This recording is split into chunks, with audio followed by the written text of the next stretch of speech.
Dvira Ovadia. I'm an interior designer and I run my own design firm called Dvira Interiors. So right now we're in an Edwardian style house in the Riverdale area of Toronto.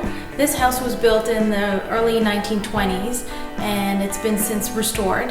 And what's great about this house is that it has some great architectural charm. It's actually a semi-detached house, 3-story, and it's also known as a porch and dormer style home because it has a large porch and a dormer on the 3rd floor. The client for this house was a young professional couple. They wanted the space to feel modern, clean, and fresh. We used a lot of white tones and we also merged it with some grays, neutrals, some other dark finishes in the kitchen, and definitely pops of color. A lot of the storage in this space was custom. I custom designed all the built-ins, but we also did something very neat for the front hall closet. We found some wonderful IKEA doors. They look high-end, and what we did was we actually built them into the cabinet, and we built them into the custom drywall. So the contractor used the exact measurements of the doors and he was able to create a cabinet to fit the doors.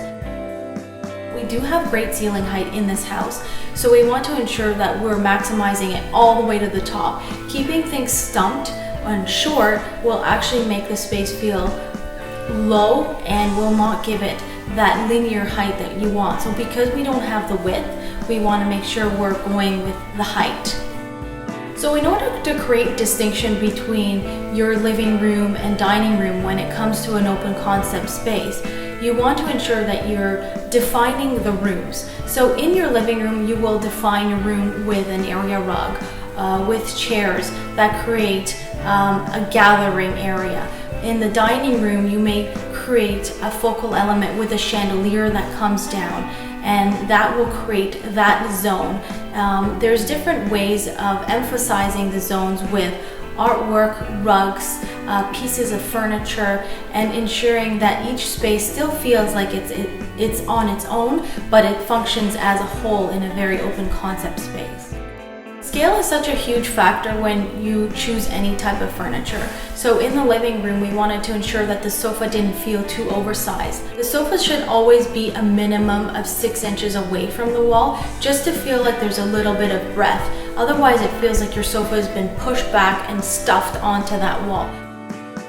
In this house, we really wanted to emphasize some of the old and the new. So because we had such beautiful brick in this house, we were able to expose it in different elements of the house. And we did it throughout the home, from the living room to a small area in the kitchen to another small wall in the master bath. And these little elements kind of bring in that industrial feel, a little bit of that old world charm, and help merge the old and the new in a really modern way. We made actually a lot of structural changes to this house.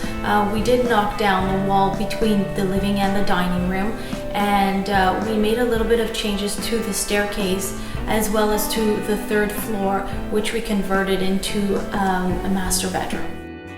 What I really love about this house is the way that the staircase turned out.